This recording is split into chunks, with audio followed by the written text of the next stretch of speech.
Hey everyone, welcome back. Hope you're ready for another deep dive because we've got some interesting stuff to dig into today. We're looking at Binance today. Okay. You know, Binance, the cryptocurrency exchange, Yeah, the big one. right. They've been making some moves recently that have, uh, well, let's just say they've gotten people's attention. hmm So Binance is delisting some tokens, and I bet you can guess what happened next. Prices probably took a tumble.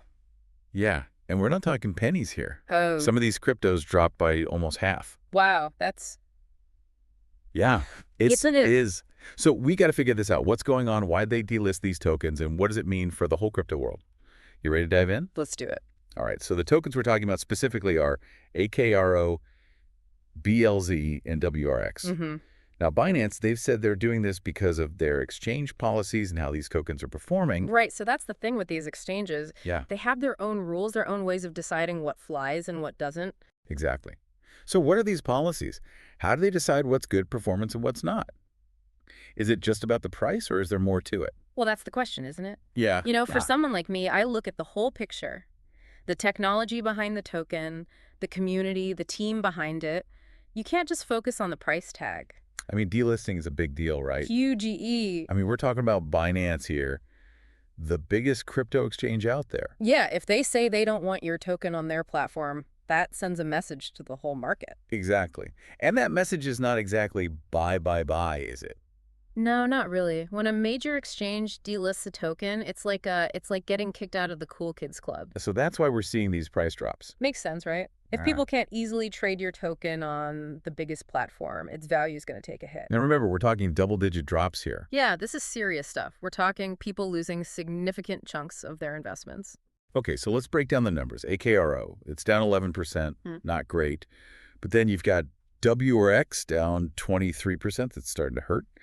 And then there's BLZ, Oof, yeah. BLZ got hit hard. Almost a 50% drop. 48% to be exact. So that raises a big question. Yeah. Is this just because of Binance's decision? Or is there something fundamentally wrong with BLZ itself? Is it a sinking ship, or are they just caught in the crossfire of Binance's strategy? Tough to say for sure. Sometimes it's a mix of both. But the point is, this delisting has real consequences. And for anyone holding these tokens, they've got a decision to make. Absolutely. They need to figure out what they're going to do with these tokens because Binance has set a deadline for withdrawals. Oh, a deadline. Yep, February 25th, 2025. Oh, wow. So That's it's 03.000 UTC. not that far away. Nope, that's the crypto world for you. Things move fast. So if you're holding these tokens, you better act fast. Exactly. This is why it's so important to stay informed in this space. You can't just set and forget your investments. You need to keep an eye on the news, the exchanges, the whole ecosystem. This whole thing is a good reminder that crypto is a wild ride. It is. It's exciting, it's innovative, but it's also unpredictable. And sometimes it can be brutal. True, but that's part of what makes it so fascinating. So what's the takeaway here? Well, for one, Binance delisting these tokens shows us just how much power these exchanges have. Yeah. They can literally make or break a cryptocurrency. It also raises some questions about how these decisions are made. Exactly. What are their criteria? How much transparency is there? What safeguards are in place? And maybe even more importantly, what does this mean for the future of these specific tokens? Right. Will they bounce back? Can they find a new home on another exchange? Or is this the beginning of the end? That's a lot to think about. It is. And it's something everyone in the crypto world needs to be aware of. So listeners, what do you think? Is this just a bump in the road for these tokens? Or is this a sign of bigger things to come? Let us know your thoughts. And until next time, stay informed and stay vigilant. See ya.